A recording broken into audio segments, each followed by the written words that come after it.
구하나가 최명지의 비리를 어떻게 찾아내서 참교육시키는지에 대해 이야기해드립니다. 신여진은 윤성호로부터 유진이 소식을 들었어요. 동서가 유진이 입양되고 유학 간 걸 알고 있었단 말이야. 알면서도 나한테 숨겼다는 거야. 응. 유진이 미국 간 후에도 계속 추적했을 거야. 7년 전 한국 들어온 것도 알았을 가능성이 커. 너무 충격적이라서 신여진은 놀라 손을 부들부들 떨었지요. 지금 한 말 사실이지? 응. 캐나다에서 돌아온 원장님이 최명지 씨가 맞다고 했어. 윤성호의 눈빛은 한치의 거짓도 없이 진실만을 담고 있었어요. 이것들 당장 내 집에서 쫓아내야 돼. 20년을 우릴 속이고 배신했잖아. 어떻게 그냥 두고 봐? 신여진의 하늘이 무너져 내리는 것만 같았어요. 그토록 믿었던 동서. 최명지의 배신은 그녀의 심장을 갈기갈기 찢어놓는 듯 했으니까요. 20년 넘게 가족이라 믿었던 사람이 자신의 딸을 음해했다는 사실을 어찌 받아들일 수 있을까요? 윤성호는 계속해서 말했어요. 이건 만약인데 유진이 뺑소니 사고에 최명지가 연루될 가능성도 생각해야 돼.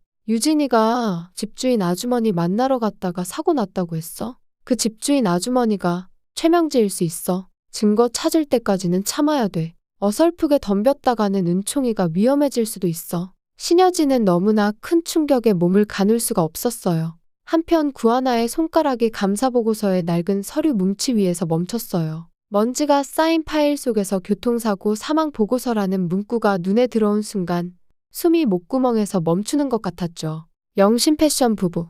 그녀의 목소리가 사무실 공기를 가르며 떨어졌어요. 보고서를 꺼내든 손이 부들부들 떨렸어요. 사고 원인, 브레이크 고장. 구하나가 입술을 깨물었어요. 종이 위에 인쇄된 냉정한 문장들이 눈앞에서 춤추는 것 같았죠. 도로 상태 불량, 차량 노후화. 그녀의 손가락이 보고서를 따라 내려가다 멈췄어요. 목격자 진술, 없음. 추가 의견, 없음. 이게 말이 돼. 구하나가 책상을 치며 일어났어요. 머릿속에서 어린 시절 기억이 폭풍처럼 휘몰아쳤죠. 부모님의 웃음소리, 생일날 받았던 인형, 그리고 그 아침에 사랑해, 우리 딸 이라는 인사가 머릿속을 맴돌았어요. 세상이 하얀 빛 속으로 녹아드는 것 같았죠. 경찰 조사 기록, 사고 현장 사진, 목격자 증언, 모든 자료를 뒤져가며 진실의 조각을 맞춰나갔죠. 그리고 마침내 충격적인 사실을 발견했어요. 명진정비. 구하나의 눈이 커졌어요. 사고 며칠 전 부모님의 차량이 평소와 다른 카센터에서 정비를 받았다는 사실을 알게 된 거예요. 본능적으로 이 카센터가 사고와 연관이 있을 거라는 직감이 들었죠. 지도 앱에서 찾은 주소를 스마트폰에 저장하는 손가락이 떨리고 있었죠. 다음 날, 낡은 간판이 흔들리는 골목길에서 구하나가 허둥대고 있었어요. 명진정비라고 적힌 간판은 반쯤 떨어져 나간 채 바람에 날렸어요. 혹시 여기 사장님 아세요? 사장님이요? 여기 문 닫은 지 오래됐는데. 옆가게 주인이 말했어요. 아, 그 양반. 몇 년 전에 갑자기 사라졌어요. 도박비 때문에 힘들었다고 하던데. 구하나의 심장이 빠르게 뛰기 시작했어요. 혹시 그 사장님, 교통사고와 관련 있었나요? 가게 주인이 잠시 생각하더니 글쎄, 15년 전에 조영사라는 사람이 자주 찾아오긴 했어요. 그 말은 들은 구하나는 조영사라고.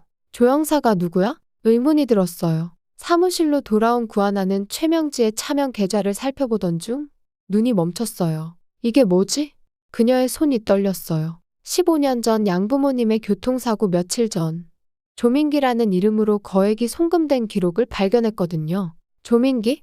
혹시 조영사랑 같은 사람인가? 구하나는 곧바로 경찰청 웹사이트를 통해 조민기라는 이름을 검색했고 3명이 일치하는 결과로 나왔어요. 그녀는 혼란스러운 마음으로 구지석에게 전화를 걸었어요. 지석아, 쇼킹한 걸 발견했어. 조민기라는 이름으로 15년 전에 거액이 송금된 기록을 찾았는데 이 사람이 부모님 사고와 관련된 것 같아. 구지석은 잠시 침묵하더니 흥분된 목소리로 말했어요. 내가 미국에 유학 당시 잘하는 컴퓨터 해커 친구가 있어. 그 친구한테 부탁하면 이 3명 중에서 정확히 누가 관련 있는지 찾아낼 수 있을 거야. 며칠 후 구지석의 해커 친구로부터 연락이 왔어요. 조민기 3명 중 한 사람의 계좌에서 15년 전 거액의 입금 기록을 확인했어. 그리고 그 사람이 담당했던 지역은 신여진 회장 집 주소가 속해 있는 지역이었어. 구하나는 충격받은 듯 말을 잇지 못했어요. 그럼 이 사람이 부모님 사고와 직접적으로 연관된 거네. 그런데 이상한 게 있어. 6년 전 윤유진 씨 뺑소니 사고 전에도 같은 계좌로 돈이 송금됐어. 구지석은 사태의 심각성을 깨닫고 부모를 죽인 범인이 신여진 아닌 최명지라는 사실에 놀라워했어요. 최명지가 직접 관련 있다는 증거를 잡아야 해. 내 해커 친구에게 최명지 휴대폰에 도청 앱을 심어달라고 부탁할게. 구하나는 고개를 끄덕이며 대답했어요. 좋아. 최명지가 직접 말하는 증거를 확보해야 해. 며칠 후 구지석은 도청 앱 설치에 성공했다는 소식을 전했어요.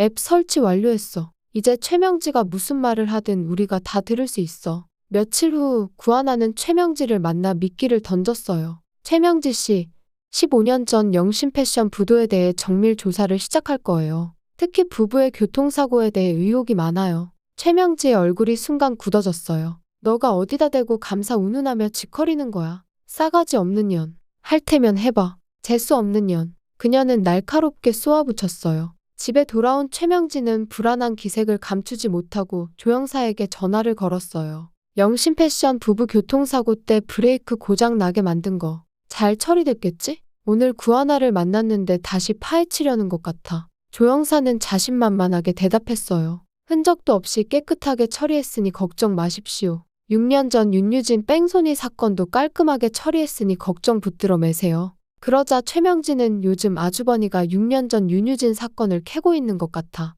그러니 먼지 하나 남기지 말고 흔적을 없애버려. 하지만 그들은 몰랐어요. 이 모든 대화가 구지석의 도청 앱을 통해 고스란히 녹음되고 있다는 사실을요. 구지석은 통화 내역을 다운로드해 USB에 저장했어요. 이제 끝이에요. 구지석이 USB를 윤성호 앞에 내려놓으며 말했어요. 녹음 파일 속 최명지와 조영사의 대화가 흘러나왔죠. 브레이크 조작은 흔적 없이 처리했으니 걱정 마세요.